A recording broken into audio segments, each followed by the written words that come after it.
Terceira Guerra Mundial, tarifaço do Trump, BRICS.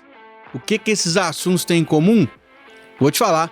Para nós que somos brasileiros, representa oportunidade. Vou falar sobre esse assunto que está muito em alta, que inclusive até o fechamento desse vídeo já teve novas alterações e novas discussões sobre o assunto, porque parece que o grande presidente Donald Trump mordeu na chumbada. As bolsas estão despencando nesse momento e acabaram de ter um respiro após uma declaração que o presidente Trump deu agora, na hora do almoço, antes da confecção do roteiro desse vídeo. Mas fica comigo até o final que eu vou te contar o que o Trump fez.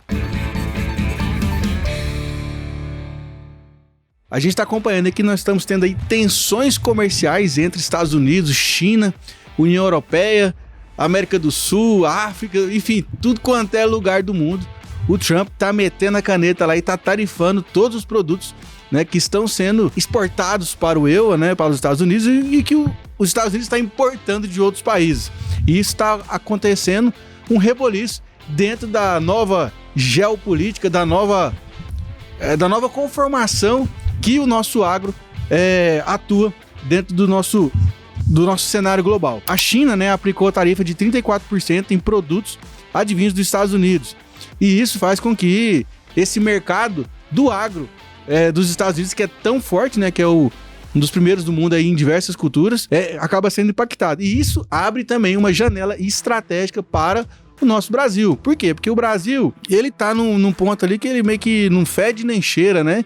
Ele é amigo da China, mas ele também é amigo dos Estados Unidos. Uma hora ele faz o que o Trump quer, uma hora ele não faz, uma hora ele tá com a China, uma hora ele tá com a Rússia, uma hora ele tá com a Ucrânia. Tá sabendo jogar ali o jogo diplomático, né? Que é muito mais profundo e muito mais complexo do que a gente imagina. Essa guerra do agro aí desponta pro Brasil algumas oportunidades, principalmente no mercado de soja, no mercado de milho e também na carne suína, né? Que o Brasil vai ganhando espaço, pelo menos aqui no curto prazo. Por quê? Porque a China vai lá, discute com os Estados Unidos a questão das tarifas, o Trump rebate, coloca de volta as tarifas dele. O que a China faz? A China vai buscar novos mercados que podem fornecer insumos para a sua economia.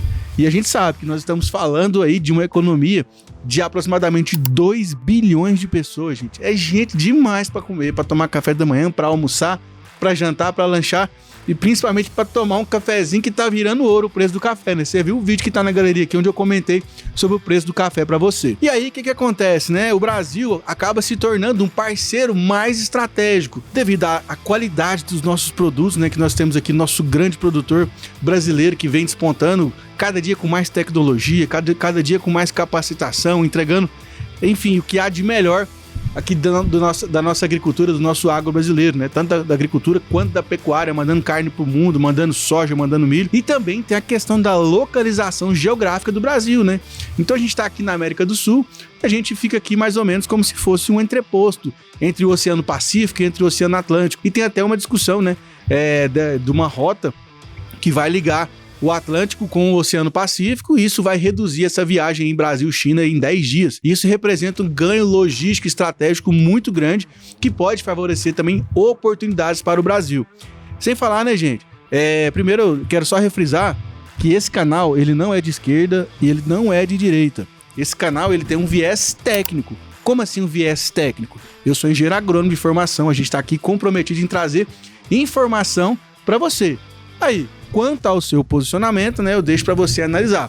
Mas o que a gente precisa entender é que essa situação que o Donald Trump vem causando no mundo com esse tarifaço, né, de tarifas recíprocas e não sei o quê, querendo forçar uma industrialização nos Estados Unidos, querendo retomar o poder industrial dos Estados Unidos, pode acabar repercutindo de maneira negativa, né, inclusive na economia dos Estados Unidos, que já tem previsões que esse PIB vai abaixar da ordem de 0,3% a 0,5%. Então isso pode ser um problema grande aí quando a gente fala no longo prazo, né? Porque essa nova conformação, essa nova nacionalização, muita gente está vendo também como uma questão de segurança alimentar. Então não é uma guerra que a gente fala somente de aspectos políticos, bélicos, né? Também vai além disso, né? Tem tecnologia envolvida, tem política envolvida e tem também a questão da autossuficiência que os países buscam em não depender tanto assim dos mercados externos. Porque para o Brasil, por exemplo, isso pode tornar um risco. temos algumas cadeias aqui no Brasil que a China compra 70% da nossa produção. Aí você imagina, 70% a gente fica muito concentrado na mão dos chineses, e aí se um dia dá uma zebra aí, o chinês inventa que tem papelão na nossa carne, inventa que tem qualquer coisa aí para poder barrar o nosso comércio, nós estamos lascados. A gente mordeu na chumbada. Por quê? Porque a gente está vendendo 70% de determinado produto para a China. Bom, mas olha só, eu elenquei aqui 10 pontos que podem ser que vão agir de uma maneira positiva para o Brasil, essa guerra aí, dessa tarifação entre esses grandes players do mundo. Um deles é que a China vai buscar novos mercados, já falei para você, né? A gente pode ver uma nova conformação de preços e alianças de mercado que podem surgir naturalmente a partir desse momento, que a gente vai ter uma relação mais estabelecida e mais firme com grandes outros compradores do Brasil, e isso pode trazer aí essas alianças de mercado e favorecer o nosso agro brasileiro.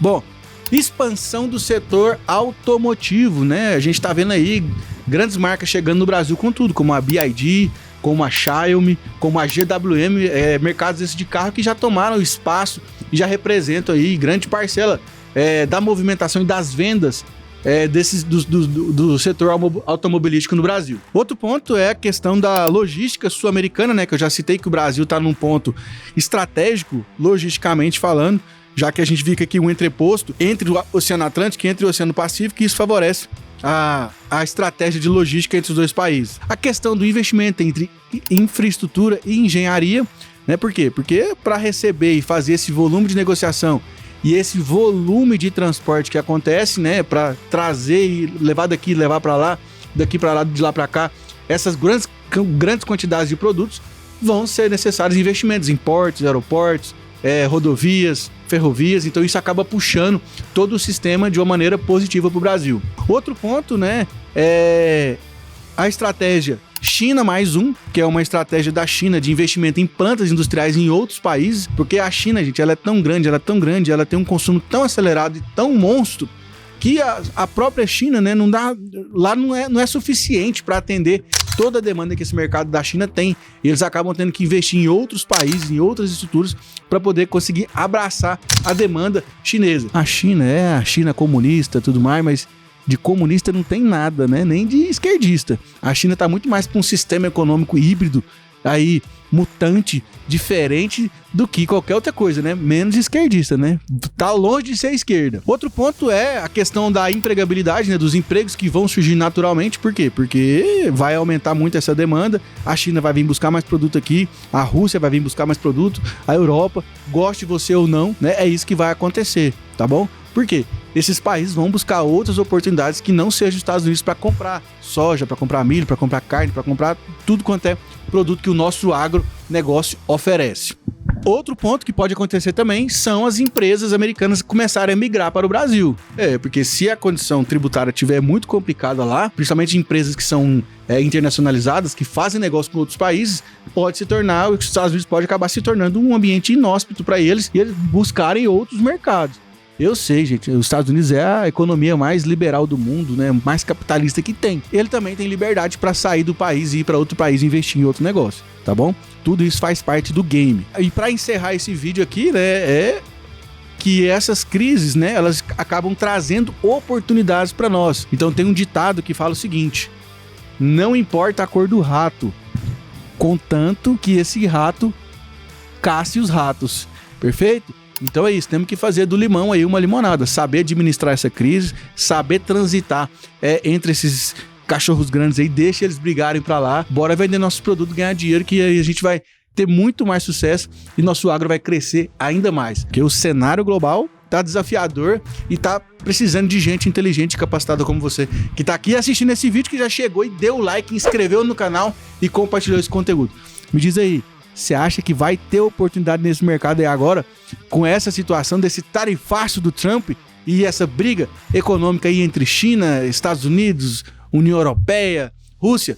Fala pra mim, mas antes se inscreve no canal, fechou? Tamo junto, até a próxima, tchau, tchau. E pra você que ficou aqui até o final do vídeo, lembra que eu prometi que eu ia falar o que aconteceu? Pois é, agora mais ou menos meio-dia, horário de Brasília, enquanto eu tava escrevendo o roteiro desse vídeo, o Donald Trump voltou atrás e vai revogar por 90 dias essa tarifação aí, esse tarifaço dos produtos chineses, enfim, de todos os lados. Por quê? Parece que ele quer parar um pouquinho e pensar e entender o impacto disso. Porque até então, a Bolsa de Nova York e a Bolsa de Chicago estava caindo 2%, a Bolsa japonesa entrou em circuit break, caindo mais de 8%, e a Bolsa brasileira também, que às vezes tem situações que ela fica meio descolada da realidade, acabou caindo também. E logo após a declaração do presidente, Donald Trump, a Bolsa voltou a subir, gente. Reverteu todo esse movimento, ou seja, é um respiro para o mercado entender. Será que isso foi de caso pensado, hein? Meu amigo, caboclo desse não dá um bote errado nunca. Isso aí já estava tudo premeditado pela minha cabeça, né? Imagino que foi uma manobra calculada para entender qual que é o poder de influência dos Estados Unidos dentro do mercado no cenário global. Fechou?